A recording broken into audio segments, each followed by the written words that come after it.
Assalamualaikum warahmatullahi wabarakatuh. A'udzubillahi minasyaitonirrajim. Bismillahirrahmanirrahim. Rabbi shrah sodri wa yassirli amri wal uqdatan min lisani yafqahu qawli. Yang terhormat Bapak Rezky Renaldi Pramasya, SE, ME selaku dosen pengampu mata kuliah Green Economy and Trade. Perkenalkan, nama saya Anggi Saputra sebagai moderator dan adapun anggota kami yaitu Amania Mufidah, Jihan Andrian, dan Umi Nur Alif Laila. Kami di sini dari kelompok 7 akan memaparkan dan membahas tentang sumber daya alam yang dapat diperbaharui. Langsung saja, pemateri saya persilakan untuk memaparkan materinya. Baik, di sini saya sebagai pemateri pertama akan memaparkan tentang pengertian sumber daya alam. Sumber daya alam adalah segala sesuatu yang muncul secara alami atau gabungan antara unsur sumber daya hayati dan non-hayati, yang dapat digunakan dan dimanfaatkan untuk pemenuhan kebutuhan manusia dan makhluk hidup lain pada umumnya. Selanjutnya yaitu klasifikasi sumber daya alam. Sumber daya alam dibedakan menjadi 3 jenis, yaitu sumber daya alam berdasarkan sifat, sumber daya alam berdasarkan potensi, dan yang ketiga sumber daya alam berdasarkan jenis.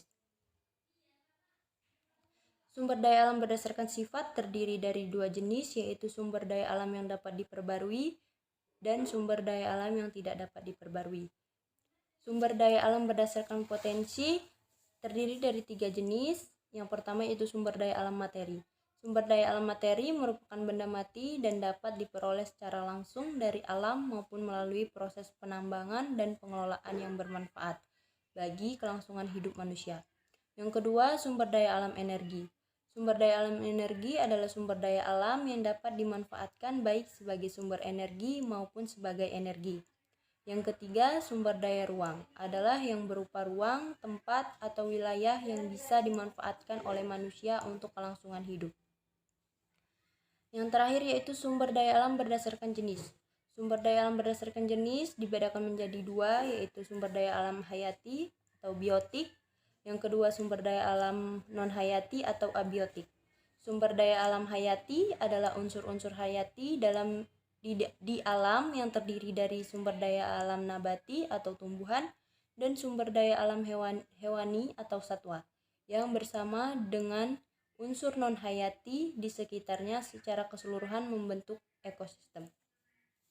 Yang kedua yaitu sumber daya alam non-hayati.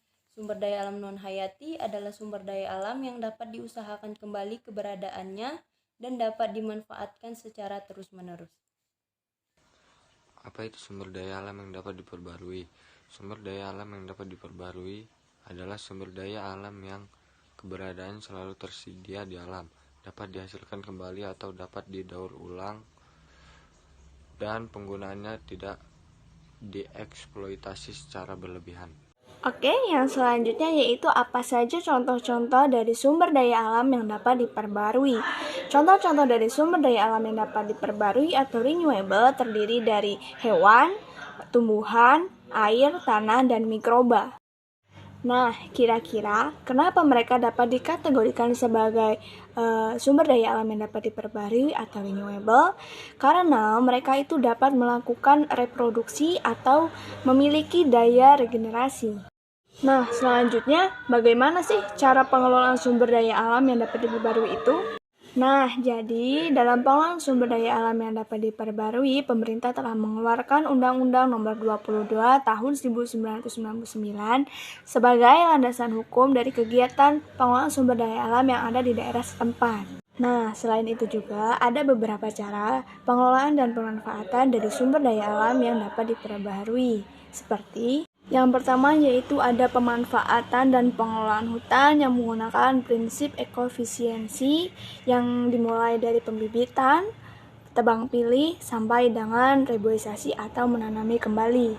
Yang selanjutnya yaitu pengelolaan air pada sungai dengan melakukan tidak mencemari lingkungan sekitaran sungai ataupun sungainya dengan membuang sampah sembarangan agar air sungai dapat mengalir dengan baik dan dapat dimanfaatkan.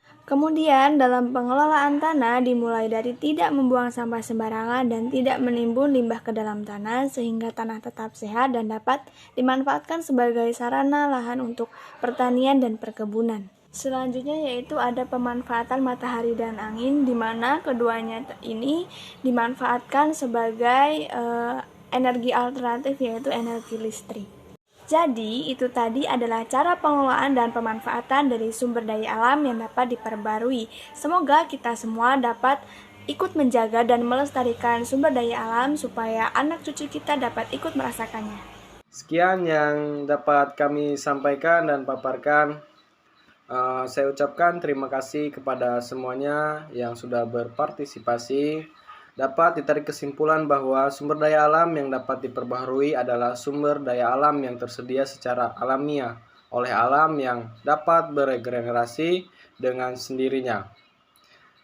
Meskipun begitu, kita tidak boleh mengeksploitasi secara berlebihan dari sumber daya alam tersebut. Di samping itu juga kita dapat melakukan kegiatan-kegiatan pengelolaan dan pemanfaatan dari sumber daya alam dengan baik yang sesuai dengan aturan yang dianjurkan oleh pemerintah. Sekian yang bisa saya sampaikan. Jika ada salah kata, saya mohon maaf. Kepada Allah mohon ampun. Akhiri, wabillahi taufiq wal hidayah. Wassalamualaikum warahmatullahi wabarakatuh.